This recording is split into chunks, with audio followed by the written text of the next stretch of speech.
I believe the temperature of the society is getting hotter because it's just like it really does set a weird precedent when someone's just like, yeah, we're just going to openly commit crimes against you and we're going to fuck with your family, and that's just allowed. It's just allowed. It's just like floats around on Twitter and everyone retweets it and is like, yeah, this is a great idea.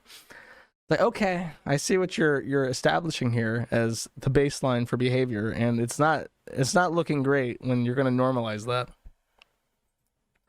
Let's see. I see how things are, chat. What are they talking about? Of the video. Anyways, there's this. My Telegram thing. I said this because Capitals made this bullshit statement saying that all they understand is fear. That's why it's okay, because the Kiwi farm fascist brown shirts, they only understand fear. So we have to strike fear. And I said this in my response on Telegram. I said that what I fear more than losing my sight, what I fear more than being sued, what I fear more than having to deal with police over dumb shit, like them saying like, oh, I'm being harassed by Kiwi farms. What I fear more than that is to grow up, to have a society, to raise children in a society where a fat, dumpy eunuch who has accomplished literally nothing, a welfare recipient until they got a career streaming on Twitch, can just openly groom children, groom little boys into cutting off their dicks, groom little girls into getting double mastectomies and taking testosterone that they will never, like a woman that takes testosterone will never undo that damage to their body, never. And you want to talk about a leading cause of suicide, that kind of regret is enough to kill somebody. And like, we're going to have a society where these people set what is and is not allowed.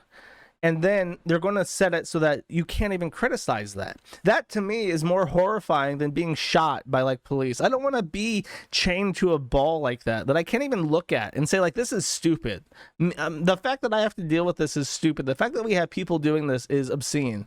Like, that is the contention here, is that you're not allowed to even say that this is wrong. Because to do so, they equate saying that it is wrong to allow people to do this. It is wrong to send children medication in the mail without parental consent or supervision, or medical supervision in any way is wrong. They are equating that statement with violence. They are saying that to even do that is to put transgender bodies of gender at risk. And through that, they try to outlaw speech. It's like, I would rather be fucking dead than living in your nightmare world where we literally rewrite the history books. I looked up because I played that fucking game on the Bad at Video Games channel last weekend, and someone said, oh, why don't you play the David Cage game with Ellen Page in it? And I was like, okay. So I looked it up, and in the description, this game came out like 10 years ago, by the way. In the description for the game, they cite Elliot Page's wonderful A-list actor performance as this character in this game. And it's like, this game came out before Ellen Page changed her name. So now when an actor changes his or her name, we have to retroactively go back and rewrite their credits. And I guarantee you that movie releases that are being put out like after the fact, they will go through the end credit scroll and like digitally edit the credits for the characters to be the new trans name. So we're like literally in a 1984 situation where we're just rewriting history willy-nilly. Like, oh yeah, Elliot Page, that did a great job in Heavy Rain. It's scary. It's scary that we have given dangerous perverts a total control over culture to the point where they can go back and retroactively change things that have already happened and how they're presented in like encyclopedias and on store pages and shit. It's like, we have fucked up. It won't last. That's true. That is true. I think that the reason why we got to this point is because we all wanted to be good people. Everybody wanted to be good people. I remember the narrative was that You know, when the gay marriage stuff was a contentious debate in the 90s and 2000s, it's like they're just people like us. Love is love. They just want to get married and live their lives exactly like we do. But they're gay and they choose male partners, and that's okay. And when you build it like that, it's like, okay, whatever. It doesn't affect me. I don't care. And then this shit comes along, and everyone's like, okay, well, they just want to live their life. They want to wear a dress, and they want to go by she, her pronouns, and they want to go by Clara. And that's okay because it's their life and they can do whatever they want. And then it continues to progress. And it's like, oh, those gay men that have now cut off their dicks and are marrying like other gay men that have cut off their dicks. They want to teach your children about how they can doubt their gender identity and start taking HRT at the age of 7. And if you say anything, if your 7-year-old says I want to be on HRT and I want to be a girl, and you say no, you're actually being transphobic and we're going to take your kid away from you. Like, normal people are seeing this now and thinking, this is fucked up. And then the most vocal advocates for this are just bizarro people. Look at this fucking person. This has been their headshot for since they sent that email like 6 years ago now. This person has never had a better day in their life where a picture has come out looking better than this with their fucking fetish collar. And Keffels is just out there saying like, yeah, we're going to transgender your children. We're going to push HRT on them. There's nothing you can do about it. And these are the most prominent advocates for the movement. You take any person, any normal, regular person, and expose them to this kind of shit at its face value, at what they're actually saying, and their mind breaks and think, holy fuck, we have made a mistake.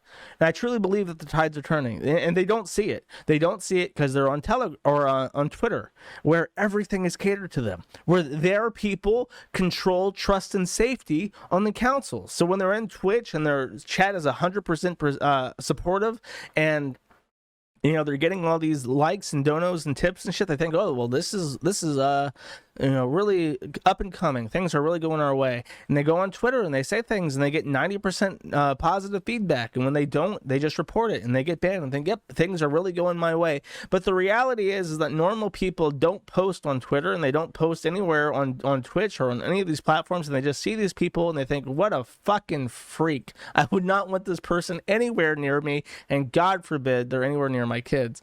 And the sentiment is growing. It can't, and it's not like, especially like with the gay stuff, it's not that censorship can fix it. It can stop people from organizing because they feel ostracized when they say that their opinion is wrong, and they go to Google and they type something and the first 10 results are all shit about how they're a terrible person or whatever the fuck. Like they feel ostracized, which is why it's important that there can be no place on the internet where these opinions are expressed. There can't be a Kiwi Farms in any way, shape, or form, and if the Kiwi Farms is down, they'll move on to the next target, because there needs to be total ostracization. Nobody can think that other people think the way they do, but the majority do. And people are becoming aware of that they are the zeitgeist. They are the majority, and they don't have to tolerate it, and they don't. The acceptance for this kind of shit is dropping very fast, and it's dropping hard enough where like the tolerance for gay people in general is dropping, because once you acknowledge that this is bad, you look back on other things critically, like, okay, so if we're genuinely in a slippery slope, when did it start getting slippery? When did shit start going bad? And once that barrier in the mind is broken, all hell breaks loose and everything becomes up for questions.